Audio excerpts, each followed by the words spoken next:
All right, welcome to another episode of Launching Us. This is a podcast where we talk about us becoming small business owners and the journey it takes us to get here.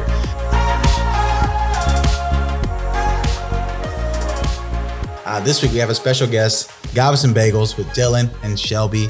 Probably my all-time favorite breakfast sandwich right now, the everything bagel with the that spread that you put on there, the jalapeno, the green chili spread. Oh my god, that thing is delicious. And my wife has no idea what we're talking about because she has not eaten a bagel yet. She brought some. I've been really selfish and just been eating it in the morning before my way to work. And now I got my coworker and he's hooked. He'll text me in the morning. He's like, "Hey, you want to stop at the bagel place?" I'm like, "Man, I'm trying to lose weight."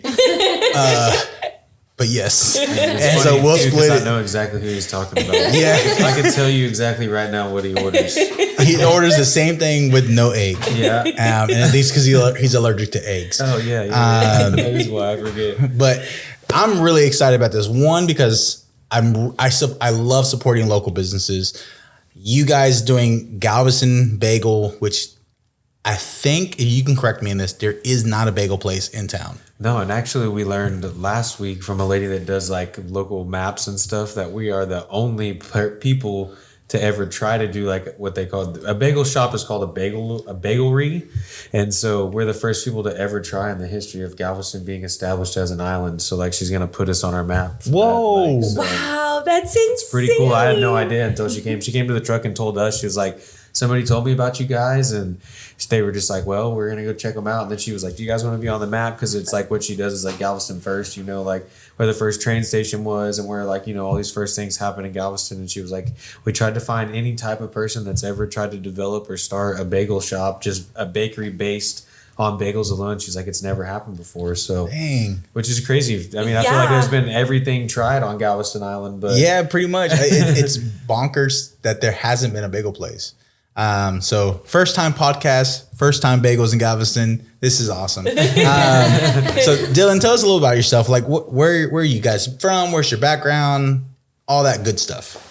Well, we actually moved down here from Amarillo. But myself, I was born and raised in Amarillo. She lived in Port Aransas for a while as a child, and I lived in Beaumont, and we just kind of, I guess, always had that connection to the coast. Like I had a lot of memories of coming to Galveston as a kid, and she had a lot of memories of like Port Aransas and Galveston kind of mixed together. And so her parents always wanted to be back down in this part, and they made their way back down here. And then it just kind of, with COVID and everything, we just decided like, hey, we're going to make the move. I had a friend that was in healthcare, and I was building restaurants for people, and it was just time to switch for a while, especially with the kids and everything, and be able to support. So we just decided like, hey, you know what, let's go for it. And of all places, they had an opening at UTMB in Galveston. So I was like, you know what, we're going to jump and go for it. So it worked out for the better, I think. We ended up in a really good spot. But as for myself, I've been a chef forever. I mean, like I said, like we kind of talked earlier, but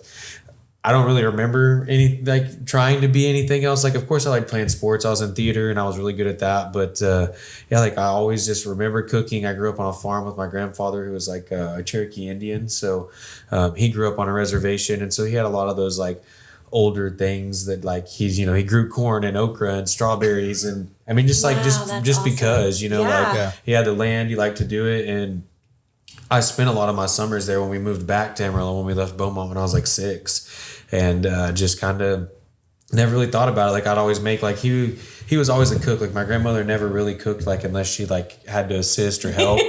And so, but like, I'd wake up at like 4 or 5 in the morning, and he would be in there making biscuits and gravy and bacon and eggs. Wow. And it was an everyday thing. Like he never did not make breakfast, whether it was just him and grandma, or it was like all of his kids or the whole family was over. So, and then like, he would make breakfast, and then we would go to the garden and like pick all the zucchini and the squash and the strawberries and just, tend to what needed to be tended to. We were planting, the cornrows this week. Mm-hmm. And so I just kind of like always grew up around it. Yeah. And it just kind of like transitioned to like a passion of like wanting to cook. And the funny thing was like as a kid, I like only ate like cheeseburgers, like well done. And it's just like that part of like where I grew up, like everybody like well done steaks, like if the burger wasn't cooked all the way well, like we weren't having it, charred hot dogs type of thing, So I never really grew up around like the higher end version of cooking, I guess you could say. Yeah. And so, and especially like with my parents and her parents, kind of the same, like we're very poor, you know? So like, it was like always like beans out of the can, cornbread, Jiffy, you know, like even like things like barbecue weenie and, you know, in a pan just cooked off. Like, I think everybody kind of knows. Taking nothing and turning it into something. Yeah. Yeah. And so like, I never really like experienced It's food like I can produce now, you know, like just for the fact of, it was never around, you know, like it was around, like we grew it, but you know, like we never prepared it in those ways. It was always like very simple kind of country style. Yeah. But yeah, it just kind of grew from a passion from there. And then like from 14 to 17, I made bagels. That's how I bought my first car. I'd go at 2 a.m. and then I'd go to school at 7 a.m. Wow. And then I was in a work program actually where they allowed you to get out of school early. I don't know if you guys had that in like this part of Texas, but you could like go to work school early. Yeah, you could like leave school early and go to work. Like you basically like drop like a credit for science one year, and then the next year you like lost a math credit, you know. So I graduated with less credits than you would normally have, but I would get out of school earlier. So like freshman year, I think I got out at 1, and then like sophomore was like, I think 1, 2. I think it was 1 both the first 2 years, and then it was like 12, and then my senior year I got out at 10. So like I would work from like 4 to 7, go to school, and then go from 7 to 10, and then get off and go back to like the bagel shop and make sandwiches and like finish making the bagel dough if I needed to. But it was just like one of those things. I just enjoyed doing it, you know, and I always liked having my own money. It kind of gave you like that independence, you know, like I felt like I never had before, and so. That grew from there to culinary school, and then I did culinary school from 17 to 19 and graduated, and then moved back to Amarillo to visit my mom. And me and Shelby had been talking like off and on for a couple years here and there. And then I moved back to see mom, and somebody offered me a job as an executive chef. And I was like, you know what, why not? And so I took it, and it just kind of ran from there. And then just next job after next job. Then I started building kitchens, and then we switched to healthcare, and it just wasn't me, you know, like not that I didn't like being an executive chef, like it's fun, and it was fun getting to produce that, you know, type of level, but deep down I knew it wasn't where I wanted to be. Yeah. And they actually shut the Einsteins down in the hospital. Yeah. And that's what gave me the whole idea to start this journey we're on now. So it's just Duxo over. That's funny because that's that I can relate to that because I have an 8 to 5 job as we're still building our business, and I hate it. Sorry if you're watching, boss, or anybody in my employees. I hate it. I've been so used to like controlling my time and being very free. If my kids had something going up, I was like, hey, I'm out. I'm gonna do that, and then I'll come back. So I had a very free schedule. I still worked my hours and still worked my butt off, but I was very free. Now that I'm tied to the office, I can't leave, and I know if I need to take time off, I really have to ask, and hopefully no one else has that day off, and I hate it. It is not me. It does not feel like me. And the only reason I'm there is because our family needs health insurance. Yeah. That's it. If it wasn't for that, I would be 100% full on self-employed. This 9 to 5 job would not be for me. It does not feel in any way, shape, or form right. It just doesn't feel right to me. I think it doesn't feel right to like a lot of people. Like we were actually talking about it the other day, like how she like knew in her head somewhere that like working for her wasn't right. And like I always kind of felt the same way. Like when I went to culinary school, like when I went, not to like toot my own horn, but like it was like I had the experience, and a lot of people that were in the culinary school, like the one I went to, you didn't go to school but once a month on a Friday. The rest of the time you worked in a restaurant like 13, 14 hours a day. They paid you like $10.05 no matter what job you did. Yeah. And so it just like kind of became like one of those things. I don't even remember where I was going with this. I'm sorry. I feel like you were about to say that you excelled in everything. Yeah, just like, but I just like felt like, yeah, that's what don't toot my own horn. That's where that came from. But well, he got just like a bunch of awards and all kinds of stuff, and he would always just like call me and be like, "Oh, these people make me so mad because they're all so lazy and they don't know anything," and like he would just be so angry. But it's just like it was just crazy because I feel like you're telling my story. Like people would just be like coming from like never even trying to cook, you know, and they're just like, hey, I drove all the way up here, moved up here, and now I'm in culinary school, and it's like, you don't even know how to use a knife. Like, what made you, you know? And like, I get it, you know, like you have that passion, but it's just very strange, you know, like I was just like, what the heck? So it like it kind of put me in that process of like forward. And then at 19, when I was like my own boss as like an executive chef, because nobody really asked the chef, like, you know, if you got to go to the store or something, you just go to the store. You know, if you take a little extra long, like whatever. But not that I was like that type of person, but it's still like, it's like that freedom you have, you know, you don't have to listen to anybody. And so it's just like, once I felt that, I was like, I don't really want to have to work for anybody. And the hospital was like, really like, you have to report, you have to be at the meeting at this time. If you're not here at this, and then like you're saying, like, you have to ask off in hopes that it doesn't interfere with anything else going on, you know? And it's just like, man, like, how do you get out of that? Would you say that that's like been a beneficial part of like becoming your own business owner now? Like just being able to be like, I'm going to get up and I'm going to go and spend some time with my kids. Yeah, I would say so. Like we get to spend I mean, just in general, because like I'm not somewhere where my kids can't be. You know, if my kids want to come to the truck and they want to hang out, they can come to the truck and hang out. Like even though, I mean, we have, Chase turns 4 in the first, and we'll have a 2-year-old, and then we have the newborn. So like, it's just one of those things like, it July feels 1st? good. Yeah, July 1st. Our kids July 2nd. That's awesome. But yeah, it just feels good to be able to go like, okay, we just, you know, even if we had to close the truck, affair. Like, you know, it's like one of those things don't have to like, worry about anything like like who's gonna tell me I can't, you know, like if one of the kids got really sick and we had to like, you know, really do something about it, it'd be like one of those things like, okay, we're closing for a couple of days, we're gonna figure it out and like, you know, do what's best for our family. But when you have like that 9 to 5, like, and then somebody tells you no, it's like that fine line of like, I need to support my family, but also like, this is not supporting my family by trying to, you know, and it's like, I feel like inside as all people fight that, especially as somebody who like wants to be like self-employed and an entrepreneur. That's like, something we were talking about last week is like in our age group, in our generation, there's that like thrive of wanting to become a business owner. Like this idea of like telling you, asking a day off or something like that. It just doesn't feel right. Obviously I get why and I get it, but it just in some way in our age group, it just doesn't feel right. We feel like we can be more productive on our own. We feel like we can accomplish something on our own. Yeah. And we can. I was telling someone today, like, you have all the ability to learn what you want right now. You have YouTube, master classes, all kinds of stuff. You can do whatever you want right now to learn what you need to do. I just found out that there's a university here in Texas that's completely 100% online and self-paced. Yeah, it's like and so like literally right now, like, and I think this goes back to something we were talking to about our parents. Like our parents like had this work every day, 9 to 5, every single day until you die. Yeah, you know, until you can get your education paid off, or like, you know, you can get your retirement, point, like, And I think one of the things that we're learning, especially us in this generation, is like, maybe we don't have to listen to what our I feel like, you know, like those things are always like kept in the background, like have a 401k, but don't worry about why, you know, like, get a retirement plan, but don't worry about what's going to happen in 75 years, you know, like, and I feel like a lot of those things like help build the country, like money wise in the background, but at the same time it like, you know, took a lot of people down too as well. Like there's people that struggle from like, you know, thinking I'm going to work for this company for 55 years, and then they come out of it and like they're like, here's $200,000. I hope you can make it to the next 25 if you live that long. If you live that long. Yeah. And so, and then it's tough when you have that little amount of money, then like the things that make you healthy, you can't buy healthy food. You have to eat worse. And then it just, you know, it's like, it's almost like they wanted that to happen, but we all have the knowledge and like see that, you know, and I think it just comes with like a generational thing, you know, like our kids will probably have something that I'd be like, I can't believe you guys lived like that. You know? Like, but I think it's just kind of like that awakening, you know, like of like we're all just we're just more aware. But like you said, I think you can so learn too. Anything. You can like Google something and be like, okay, you know, like I'm aware of like, you don't have to know like every section in code, but you can like have the logistics of it and go, okay, you know, like this is what a 401k means. This is what it means to put this money into this, you know, this bank here, do this. But that information wasn't regularly available like that. I heard someone describe it as we have the industrial time, you know, the whole brick and mortar,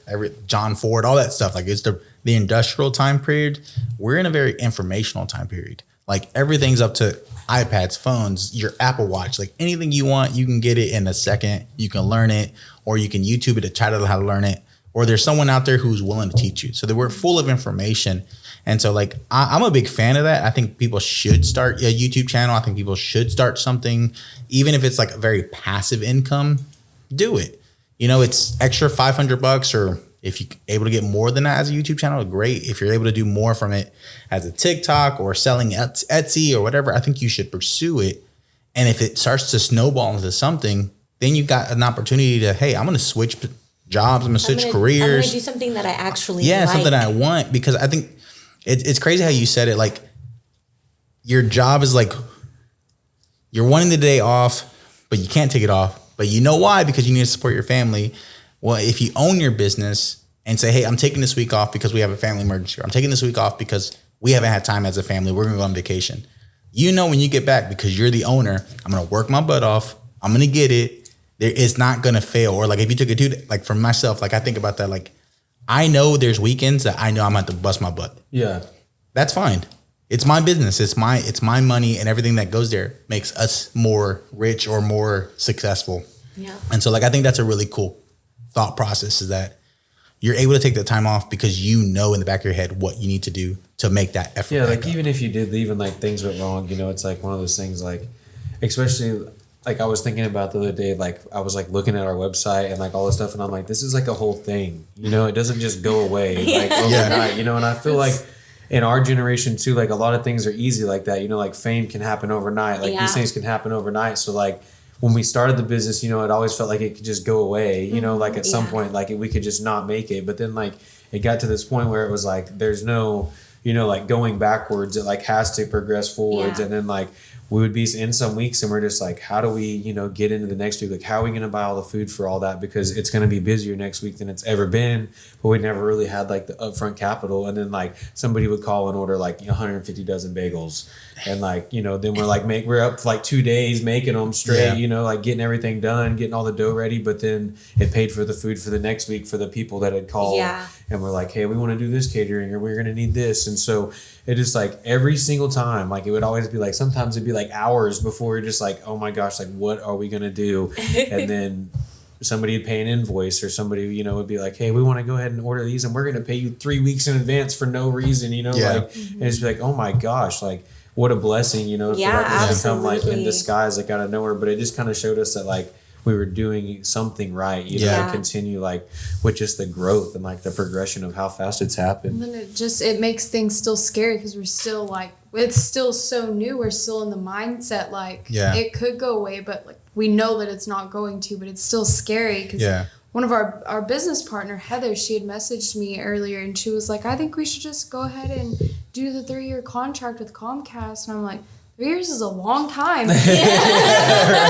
You sure we're gonna make it that long? Like you think about it, started getting heart palpitations. I was like, that's a lot of time. I don't know. Like, but then I like think about it and I'm like, oh wait, like it's gonna be fine. Just sign like with the restaurant, like comes like those things like where you have caterings that are every year, you know, like people get them for, you know, this and that. And so it's like, there's always that background revenue that, you know, that people don't really see going on. But as the years progress, that gets better. You might like, you know, not always be packed up front, but you have those background things going on. But right now it's like kind of both worlds meeting each other all at once. Like we have the people calling for caterings, like we've been around for 10 years, you know, and it's just like, how did you guys, you know, like, but we try to do some the best we can off the trailer, but it's just such, you know, a small space. It's like you have to do this part of the catering and then put everything up and then like do this part, you know, because there's just only so much space to work. I feel like Galveston has been hungry for bagels.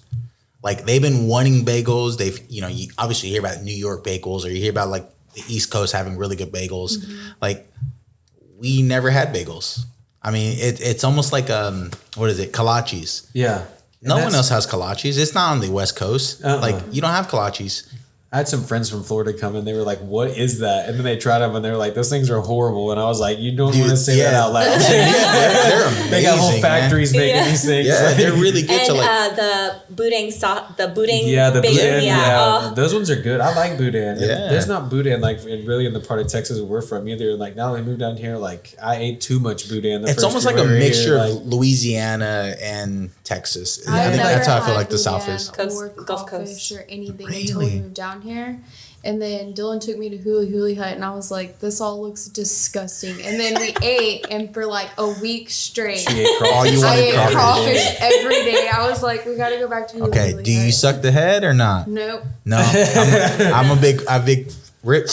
And then it's weird. I don't want the head juice. So question. Yeah, we'll go back on topic. So we're really excited because we talked about this earlier. For those who don't know, I'm gonna just look at that camera. Yeah, that's your camera. For those who don't know, Dylan and Shelby are opening the restaurant at the old Charlie Burgers. Yes, that's where I wanted to go next to. Yeah. And we are so excited. Yeah, I'm super excited because like I remember going to Charlie's Burgers, and I don't care what you call it online, but for us, that's my burger place as a kid. Like we used to go there, amazing burgers. My mom was really good friends with the owner. We would go there all the time. I used to work at a shelter that was literally around the corner from there. So like you guys share the same alley. Yeah. So I would always eat there. And then actually we went past there a while ago and I was like, oh, Juan, they're making it into something else. And we're so excited because we don't want that place to die, you know, or I remember Coops was there and I think I ate there once. I wasn't really impressed. No offense to Coops. I think it was good. A lot of people liked it. But when I saw that you were opening the place, I was like, ooh, I got really excited because I was like, well, I think it's just one of those things like we fit a niche, you know? Yeah. Like, there's always good restaurants that are opening and closing, but they always have like that same thing involved. Like, and I've been telling her parents for years, like there's been several times we've been like living in another town. So I'm like, we need to open a bagel shop. Like y'all need to figure out, everybody need to figure out, call everybody asking for $1,000. Like that's a rent at least somewhere. Like let's start because I feel like there's always that need and want for it. Like you never know who's from the East Coast or the West Coast and like always had that bagel around, you know, like, cause I can't believe how many New Yorkers live in Galveston, you know, but that's what I was about to say. It's they're crazy there, how you know, many like people come by the truck and they're like, we just wanted to let you know, like these are the best bagels and we're from New York, so we know. Yeah. Like, what they always got to add that little, exactly. Yeah. So I want to question. So how did you overcome any fears? Like obviously you seem like a very confident person, not like a boastful confidence, but you seem pretty confident in what you do in your craft. But how did you guys overcome any fears of like starting like a brick and mortar type of business, like a restaurant? I mean, like you said earlier, like restaurants come and go a lot in this area. I mean, that place has been at least 4 or 5 restaurants since Charlie Burgers. Like it's been a while. But what fears you, and not trying to add more fear to you, but like what fears have you overcome on like doing this whole journey?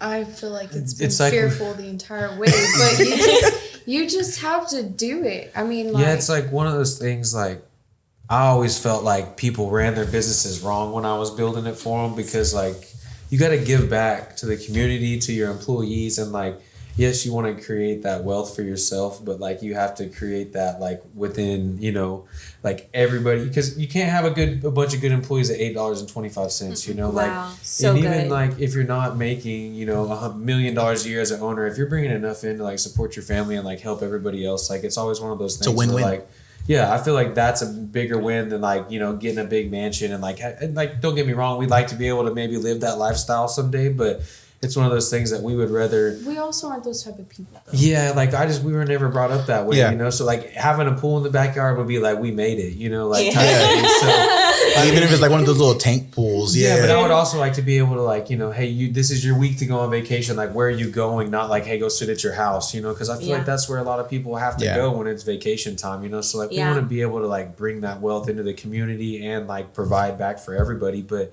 I would say fear wise, like. So it just almost feels like it was just like a thought, you know, like, but we bought the mixer for the bagels. Like we just like skipped out on rent.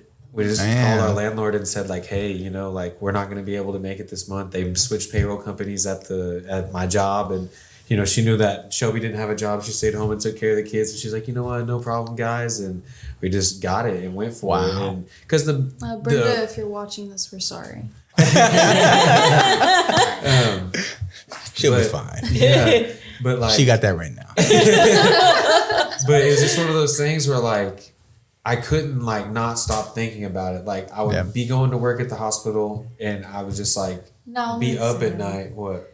He didn't stop thinking about it, but one day it was I'm gonna do this, and the next day we were working on recipes, and he was like, screw this, I'm not doing it anymore. And he'd throw in the towel and walk away, and then the next day. Yeah, but then I'd like walk back in the kitchen and there's like a $6,000 mixer sitting there. And I'm like, all right, like I gotta do something. Yeah.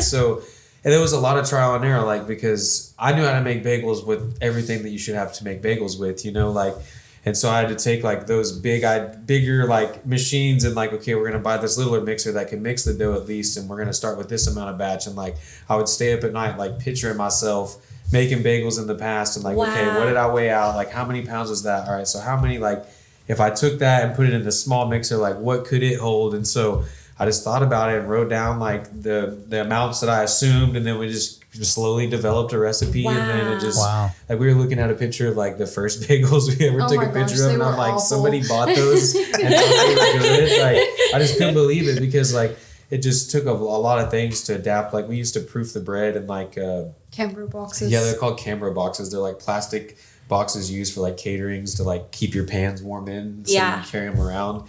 And like I would heat up water on the stove in a hotel pan, like a metal one, put it in the bottom, and then put the bagels in there to like proof. And like go get ready in the morning. Like, and this was when I was still working at the hospital, so I was getting up at like 1:30 or 2 in the morning. I'd have to be to work at 4, so I'd spend like 2 hours in the morning making and proofing and baking bagels. And we were using our in-home oven, so you can bake one tray at a time. Like 10 minutes a piece. It was just like, so everything, like with bread, it's all exact time, you know. So like I'd wake up and know, okay, I gotta make 15 of these. I gotta make 15 dozen. It's gonna take an hour. And, so you started selling within your house? Yeah, well, that's where we started at. Like we started doing everything in the house at first. Like we actually just went out. I was like, all right, we're gonna do it. If it's gonna work, it's gonna work. So we just decided like, hey, we'll make a bunch and hand them out for free. But I told her when we were doing it, like the emblem of this, she made all this. She made the like she had what was it on? Like Canva, yeah. And you know, we just like had a bunch of options, and we were just like driving over the college and like, that one looks cool. And she's like, all right, we're gonna go with that one. And so whenever we were actually coming up with the idea for Galveston Bagel Company, Dylan was, because we were actually gonna try and get a loan from a bank. That's what was our first go-to. Yeah. So we were writing a business plan.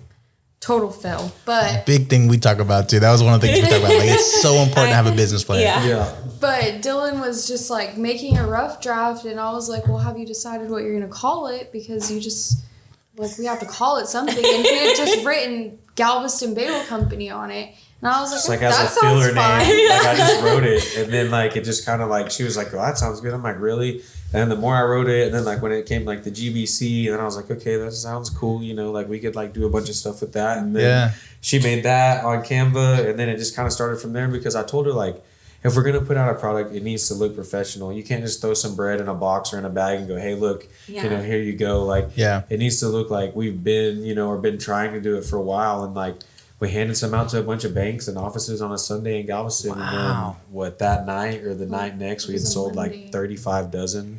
Like over Facebook. She was like, they got posted on Galveston Eats, and it was just like, Shelby was just like responding to like thousands of comments. We didn't have an Instagram. We didn't have anything. Yeah, all we did was make the So from day one to now, now, you guys have had tremendous growth.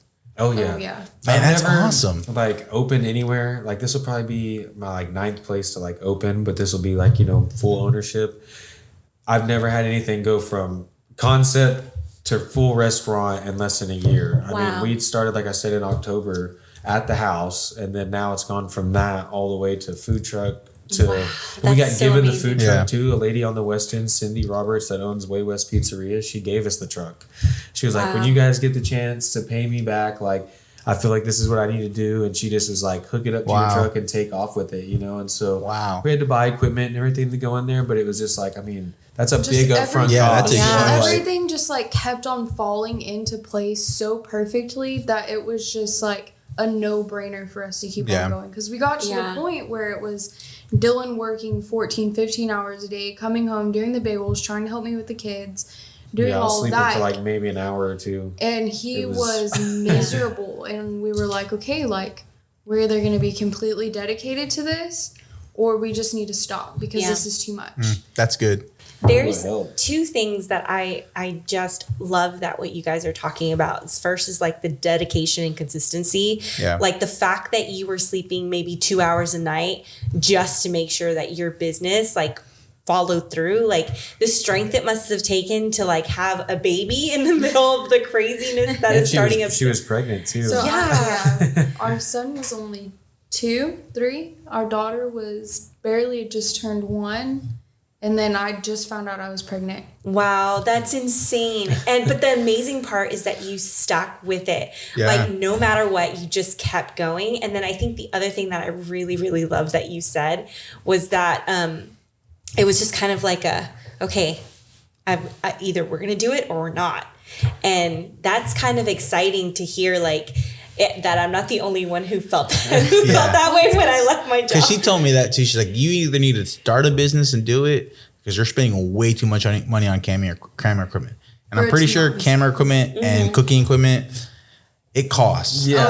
Like it's not cheap just to be a hobby. Like it costs. And so to make that commitment was a huge thing. So I'm being year one-ish. Yeah. I have no level of it was worth it. Like that part to me is not there yet. I think in 5 years and 3 years, when we look back and we have a totally different lifestyle, even next year when our lifestyle is completely different on scheduling and all that stuff, I feel like we'll be like, it was so worth it. Yeah. Yeah, it's just like one of those things, like there'll be that point when you guys will like be sitting down and you go, okay, like, and you just take the jump. And then next thing you know, like we were saying, like you wake up and somebody's wants to do 3 videos and then, they want to come in and get all these photos done. And it's like, you have the time now. And before you kind of never put that extra part of yourself out there because you had to spend that time relying on, another person. You had to spend that making money for somebody else, not saying that it's not good to have employees, know, at absolutely. the same time, like, it's like once you take that step, like once I relieved myself of that other job and like I had time, like there'd be days I go hand out bagels or like if we didn't sell them all, I just take them and do this or give them away. And like those steps just brought more and more people like into the path of like, hey, you gave these bagels to some homeless people and my aunt works at the Salvation Army and, this aunt does this and she does that and she knows these people and they want to order 25 dozen for the party next week. And then those people would get them and that would just lead into the next thing and then just like so on and so on. But if I wouldn't have relieved myself of having that time, it would have never probably been where we're at now. It would have eventually, but I don't think not as quickly. And we didn't expect it to go this fast by any means. We thought we were still going to be doing farmers markets for a year. And, we were looking for other farmers markets to do. And then the trailer came and then it was like, there was no time for that. And then when we got the trailer, we met our partners now at the market. And then they were like, well, let's help you, get this done. And they got that done. And then it was like, let's get a building. And then it just, because it's snowballing. Yeah. It was just like, I was like, when I was telling them, I'm like, we can't keep this up in a trailer. There's no way. You either get a building or we fail at some point and then people start falling off. I was like, so you have to figure out how we're going to take that next step. And so they helped us jump into that because like we, talked about before, we had no way of doing that by any means, but it was like one of those things, like I freed my time up. The bagels became, better. I had more time to work on the recipes, which, when they came to taste the bagels were, way more immaculate than they were from the beginning, and it just kind of led into those things that helped us prosper. So I think without that fearful step is a big one, it's a really big one because you don't know where it's going to go and you have no idea. But if you really want to put your full heart into it and give everything, I think it can turn out for whatever you want to do. That's a big thing for us, though, is we're very, not that we're perfectionists, but we're going to do it and we're going to do it right. Otherwise, we're just not going to mess with it. Yeah, quality matters for sure. But we've talked about the what ifs a lot because it's just been a bunch of what ifs. Yeah. What if we would have never moved down here? What if we wouldn't have decided to skip out on rent? What if Sodexo would have never taken Einstein's out of the hospital? What if? And we always just say we don't want to look back and be like, we should have just done it. Yeah. I love that. That's huge. I think we always talk because I actually left my job it's going on about 4 months to pour all of myself into our business and my other business. And so it's been kind of insane to kind of do that. And I love how you said that that was actually one of the things that was haunting me was, if I don't do it now, I'll never do it. And so it's just so inspiring to hear you guys' story and hear truthfully the blessing over your life and over this venture. And I just pray that it continues because it's so exciting to hear. And I just can't wait to have you guys on and in a while and hear about all the amazing things that are happening at the new Galveston Bagels location. Well, it's been awesome to have you. I think a lot of things you said has been really, really inspiring. So I hope anyone who's watching it, who's been wanting to start a business or have had that urge to have a business, as crazy as it sounds, to have a bagel place in Galveston, it worked. And so I want to encourage you guys, if you are looking to start a business, start it. Now's the best time to do it. We just want to encourage you guys to have that launch you any way you will need to launch you. That's why we call it launching us, because we're launching us, and we hope that you guys launch yourself as well. And so thank you so much for Dylan and Shelby for joining us this episode. We hope you have a great night or day whenever time you're watching it. And I forgot again, please like, subscribe, everything that YouTube likes. Go ahead and hit that button and join the team. So thank you. I got nothing else to say. Peace.